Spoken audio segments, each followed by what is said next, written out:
Écoutez, en N'Djamena, ce ne sont pas tous les quartiers qui sont concernés par le phénomène d'inondation récurrent.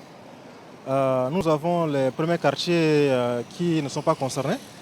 Cela est dû au fait que les premiers intervenants sur la ville, je voudrais ici faire allusion aux experts de la ville qui ont travaillé sur le premier système de planification urbaine N'Djamena, ont su adapter leur étude donc, au phénomène climatique du milieu. Et après, le pays a connu ce qu'on appelle l'instabilité politique. Et puis, il y a même un problème d'archivage aussi parce que nous pouvons dire que toutes les études ont été déjà faites. Maintenant, c'est leur mise en œuvre qui pose problème. Donc, les nouveaux quartiers qui sont venus après et qui ont subi les conséquences donc, de l'instabilité politique, ce sont ces quartiers-là qui souffrent chaque année donc, du phénomène d'inondation. Le système d'assainissement, c'est un système qui obéit à des normes. Okay?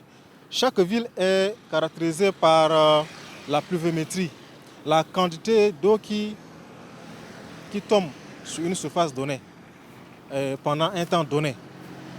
Et nous, on doit maintenant faire recours à des dimensionnements qui font appel à des paramètres que les ingénieurs hydrauliciens connaissent très bien.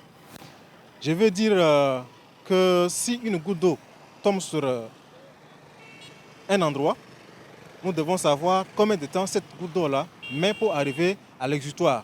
L'exutoire, c'est le bassin final qui est aménagé pour recevoir toutes les eaux de pluie qui sont collectées dans les bassins versants. Et donc, nous avons des phases par lesquelles l'eau passe. Dans un premier temps, il y a une surface qui est couverte. Cette surface donc, reçoit une quantité d'eau qui est recueillie et qui est envoyée donc, dans un collecteur. Parlant des collecteurs, nous avons les collecteurs principaux, secondaires, tertiaires. Et donc les collecteurs principaux sont dimensionnés en fonction donc, des paramètres pluviométriques, des paramètres climatiques. Nous avons par exemple des phénomènes pluviométriques qui se passent tous les 50 ans, tous les 100 ans, tous les 25 ans, tous les 15 ans. Donc, lorsque nous dimensionnons donc, un système d'assainissement, nous prenons en compte ces paramètres. Ce qui fait que lorsque vous ne faites pas une grande plage d'années dans votre système d'assainissement, eh bien, votre système d'assainissement sera dépassé peut-être tous les 15 ans. Il faut revenir faire des révisions tous les 20 ans, 50 ans et 100 ans. Tout dépend donc des paramètres d'où vous partez. Et au Tchad, là même, nous, notamment en N'Djamena, nous ne sommes pas encore à ce niveau parce que le minimum n'est pas encore fait dans les nouveaux quartiers. En tant qu'urbaniste, il faut d'abord maîtriser l'étalement urbain, avec tout ce qui va avec. Lorsque la ville se développe, il faut anticiper sur l'occupation anarchique.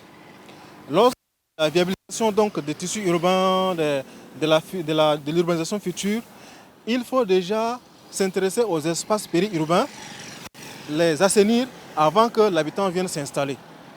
Okay? Et donc cela sous-entend qu'on doit déjà installer les systèmes d'assainissement dans ces villes-là. Mais lorsque vous laissez les habitants s'installer et qu'après on fait une restructuration, on a tout le problème du monde.